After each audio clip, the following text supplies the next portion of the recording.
Hello friends, welcome to my YouTube channel कर्म करो कांड नहीं। और मैं हूं आपका दोस्त लाला हिंदुस्तानी। फ्रेंड्स, आज आप लोगों को सुनाने वाला हूं एक छोटी सी प्यारी सी कहानी जिसमें हमको बहुत कुछ सीखने को मिल सकता है।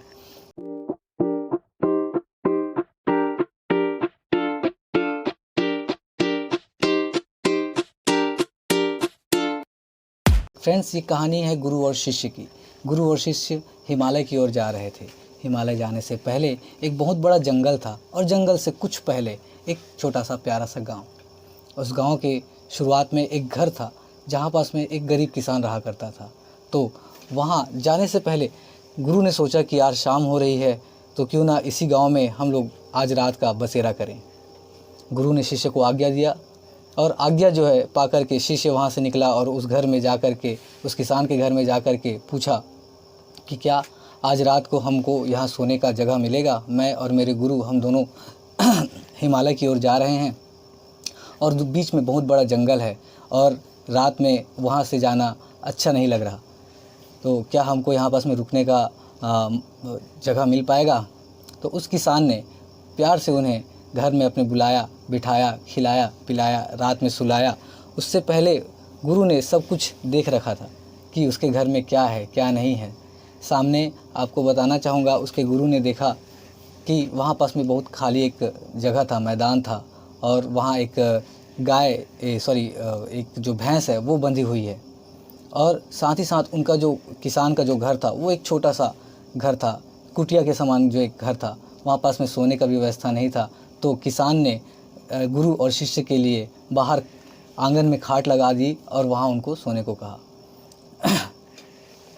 पर उससे पहले जब वो लोग खाना खाने के लिए बैठे तो गुरु ने उस किसान से पूछा कि ये जो खेत है वो किसका है, जो बंजर पड़ा हुआ है। किसान ने बोला कि ये जो खेत है मेरा है, 3 एकड़ का मेरा खेत है। तो यहाँ पास में खेती किसानी क्यों नहीं करते आप लोग। बोले कि हमारे पास में एक भैंस है जो सुबह 10 लीटर और शाम को 10 लीटर दूध देती है। हम उसी को बेचते हैं, उसी को पीते हैं और उसी से हम गुजारा करते हैं। इस प्रकार से बात करके दूध वगैरह पी करके सब सो जाते हैं। सुबह उठते हैं 4 बजे गुरु और शिष्य दोनों के दोनों हिमालय के लिए निकलते हैं। उसी बीच में गुरु जो है शिष्य को फिर से बोलते हैं कि ये जो भैंस है इसको लेकर के साथ में चलो। शिष्य असमंजस में पड़ जाता है कि गुरुदेव ये क्या कह रहे हैं कि मैं इनकी जो खाने पीने की व्यवस्था जिस चीज़ से हो रही है, भैंस के दूध को बेच बेच कर ये अपना जीवन चला रहे हैं, इसको मैं अपने साथ में कैसे ले जाऊं। उसके मन में आया लेकिन वो कुछ ना कह पाया, कुछ ना बोल पाया। गुरु की बात की आज्ञा को मान करके उस भैंस को अपने साथ लेकर के वो दोनों वहाँ से चल दिए। आगे जाते जाते एक पहाड़ था। पहाड़ में पहुँचते ही गुरु ने शिष्य को आज्ञा दिया कि अब इस भैंस को इस पहाड़ से नीचे फेंक दो, नीचे खाई में फेंक दो। शिष्य के मन में फिर से आया, ये हमारे गुरु जी को क्या हो गया है, इस भैंस को मारने की बात कह रहे हैं। पर मरता क्या ना करता, गुरु की आज्ञा का पालन जो उसको करना था, उसने उस भैंस को पहाड़ से नीचे धकेल दिया और वहाँ पास में उस भैंस की मौत हो गई। उसके बाद वो दोनों जंगल को पार करते हुए हिमालय की ओर चले गए। लेकिन शिष्य के मन में यही आ रहा था कि मैंने ये क्या पाप कर दिया, मैंने एक भैंस को मार दिया, मैंने उस किसान के घर की रोजी रोटी को छीन लिया। वो अपने आप को बहुत कोस रहा था, पर कोसता क्या करता, गुरु की जो बात को मानना था उसे।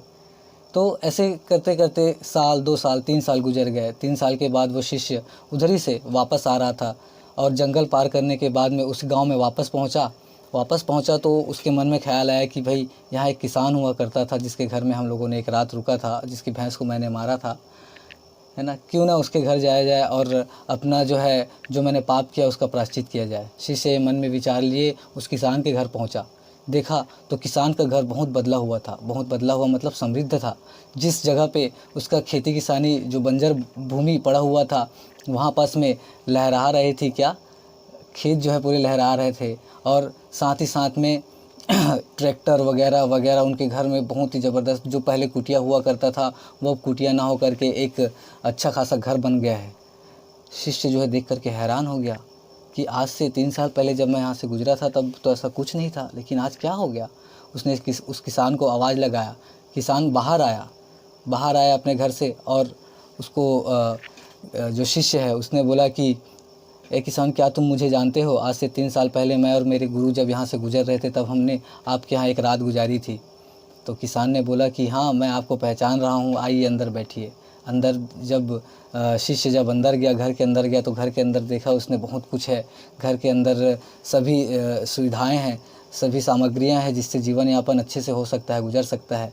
तो शिष्य ये देख करके बहुत अचंभित रह जाता है। वो उसके मन का जो विचार था उसने किसान को बोला कि आज से 3 साल पहले तो तुम्हारे पास में कुछ भी नहीं था, ये 3 साल के बाद में ऐसा क्या हो गया कि तुम इतने समृद्ध हो गए?